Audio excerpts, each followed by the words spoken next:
जय हिंद दोस्तों, स्वागत करते हैं आप सभी का आपके अपने YouTube चैनल जैकपुर पे। आज के इस वीडियो में हम लोग क्लास 10th का हिंदी बी का मोस्ट इंपॉर्टेंट सवाल देखने वाले हैं, जो आप लोग के 19 फरवरी के लिए काफ़ी इंपॉर्टेंट होगा।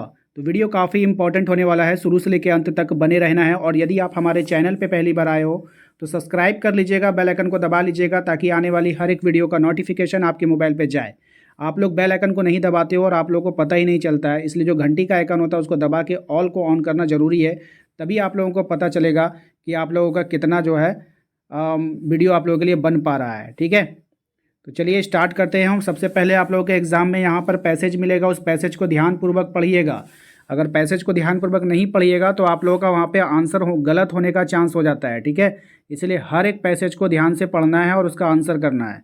तो यहाँ पर देखिए, पैसेज जो आपको दिया गया है इसको पढ़ लीजिएगा कि सदाचारी व्यक्ति अपने काम से बड़ी मेहनत है ना, काम से बड़ा बनते हैं। सदाचारी जो होता है ना, काम से बड़ा बनते हैं।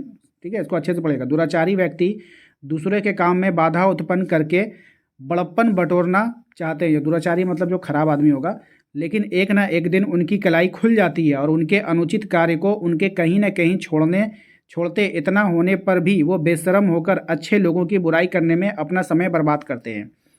किसी की प्रशंसा सुनना उनके कानों को अच्छा नहीं लगता है। इतने ही परिश्रमी से यदि वो अच्छे कार्य करे तो वो भी अच्छे आदमी बन सकते हैं, सम्मान पा सकते हैं, परंतु वो अपनी आदत से मजबूर है। उनके मन की कुटिलता उन्हें अच्छे काम करने से रोकती है। सदाचारी व्यक्ति अच्छे काम करके चैन की नींद सोते हैं और सुखी रहता है। दुराचारी व्यक्ति बुरे काम करके अपना सुख चैन नष्ट करता है, अपने मन को बीमार करता है। मन की बीमारी कुछ दिनों में शरीर को भी बीमारी बन जाती है। मन की बीमारी जो होती है कुछ दिन में शरीर की भी बीमारी बन जाती है।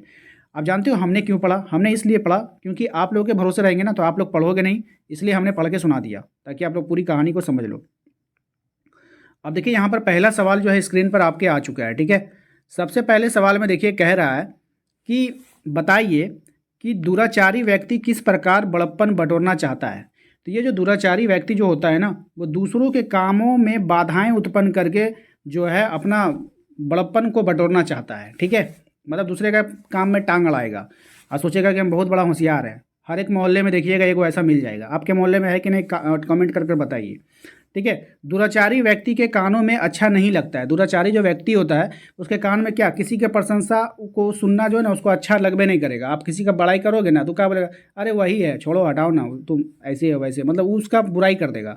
आप किसी का अच्छाई उसके सामने बतिया ही नहीं सकते हो, अपने आगे वो किसी का चलने नहीं देगा। ठीक है, चलो क्वेश्चन नंबर आते हैं 3 पे। कह रहा है कि दुराचारी व्यक्ति अच्छे काम नहीं कर सकते क्योंकि सही कथन को, वाक्य को पूरा करना है। क्योंकि ऑप्शंस आपके पास है, इसका राइट आंसर हो जाएगा आपका क्योंकि मन की कुटिलता उन्हें अच्छे काम करने से रोकती है। ये हो जाएगा ऑप्शन नंबर क। ठीक है, मन की कुटिलता जो उसको अच्छे काम करने से क्या करती है, रोक देती है। अच्छा, क्वेश्चन नंबर 4 में आपसे कहा जा रहा है कि मन की बीमारी कुछ दिनों में किसकी बीमारी बन जाती है। ये जो मन की बीमारी है वो कुछ दिनों में जो है वो शरीर की बीमारी बन जाएगी। किसकी बीमारी बन जाएगी?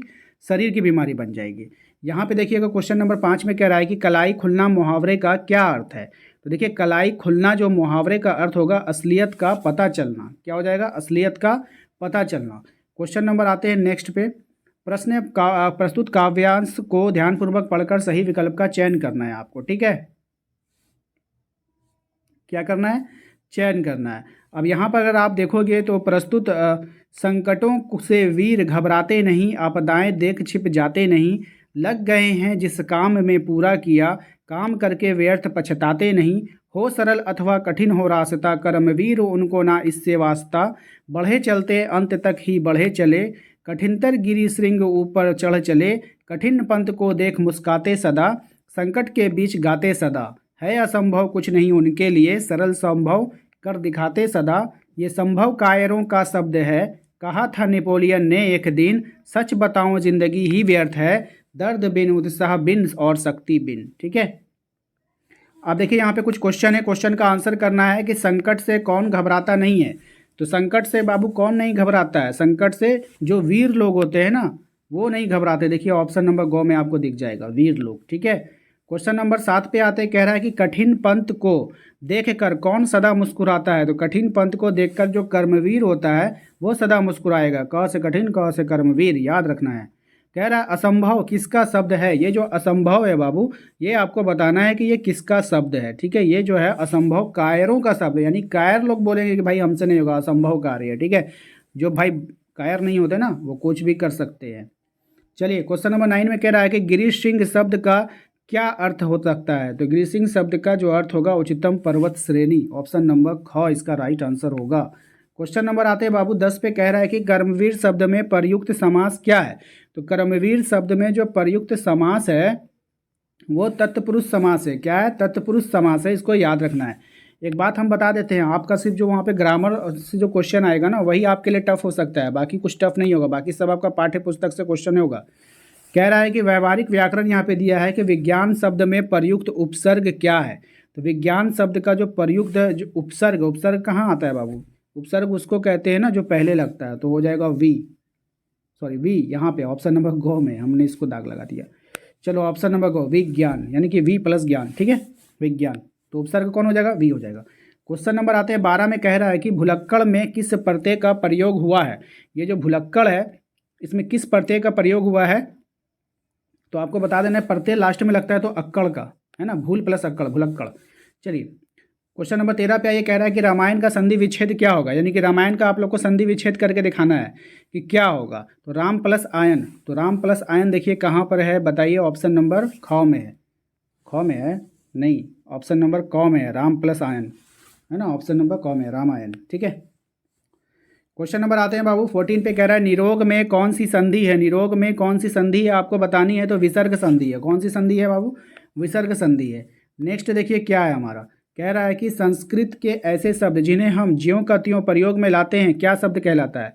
तो संस्कृत का ऐसा शब्द जिनको हम ज्यों का त्यों लाते हैं प्रयोग में, उसको हम लोग तत्सम कहते हैं। क्या कहते हैं बाबू? उसको हम लोग तत्सम कहते हैं। ठीक है ना।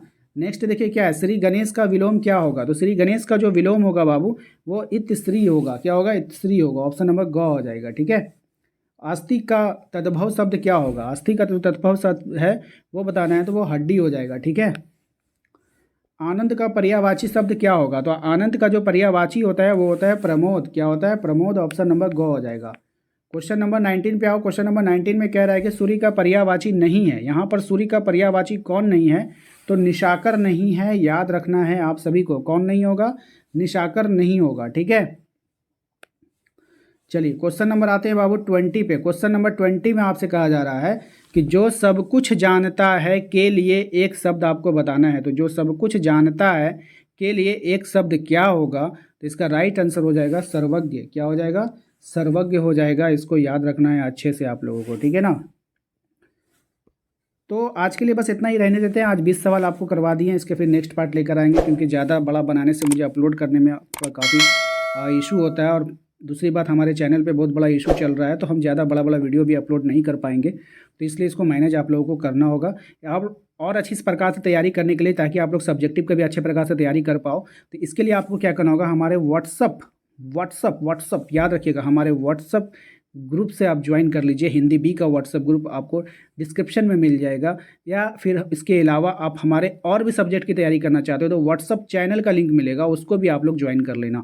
मिलते हैं हम लोग अपने अगले वीडियो में। Thank you.